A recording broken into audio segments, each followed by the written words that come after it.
કાગડો અને ચકલી. એક ઝાડ ઉપર એક માળો હતો, સળીઓથી ભરેલો. અહીંયા ત્યાં બધું જ વેરવિખેર કાગડાનું. અને બીજો માળો હતો ખૂબ જ સુંદર, શણગારેલો, ચકલીનો. એકવાર શું થયું? ભયાનક તોફાન આવ્યું, વીજળી ચમકી, વરસાદ પણ શરૂ થયો. અને જે તકલાદી હતો એ કાગડાનો માળો તૂટી ગયો. કાગડો ખૂબ જ ભીંજાઈ ગયો. કાગડાએ નક્કી કર્યું કે પાડોશીની ચકલીના ઘરે જઈને માળાની ગરમીમાં ચૂપચાપ બેસી રહીશ. કાગડાએ ચકલીનો દરવાજો ખખડાવ્યો અને કહ્યું, ચકલીબેન, દરવાજો ખોલો.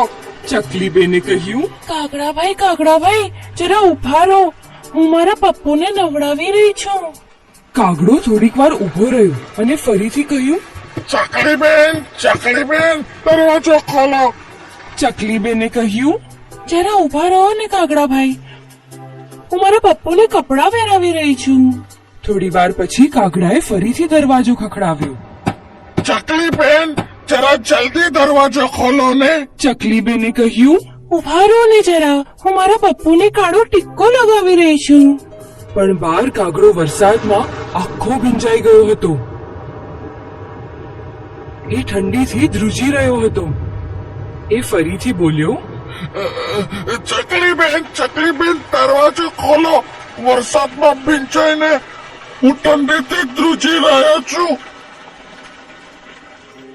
આ સાંભળીને ચકલીએ દરવાજો ખોલ્યો. કાગડાભાઈને ઘરમાં બોલાવ્યા, શરીર લૂછવા માટે ટુવાલ આપ્યું અને કહ્યું, કાગડાભાઈ, અહીંયા બેસો, હું હમણાં જ નાઈને આવું છું.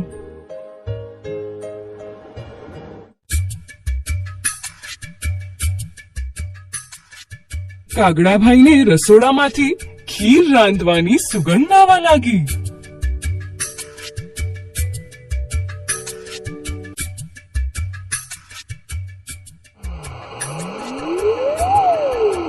એનાથી રહેવાયું નહીં. એ ઉઠીને રસોડામાં ગયો. ગરમા ગરમ ખીરની સુગંધથી કાગડાને લાગી ખૂબ જ ભૂખ.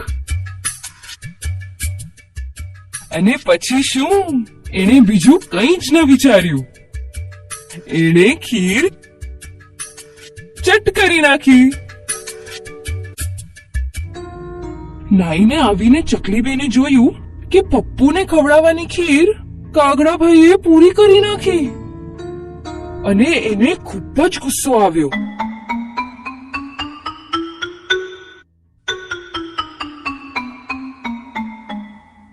ચૂલામાં સળગતું લાકડું ઉપાડીને એને કાગડા ઉપર ફેંક્યું.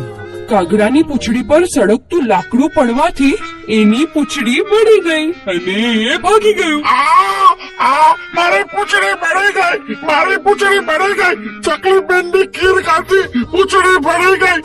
પાઠ પડ્યો, પૂંછડી બળી ગઈ.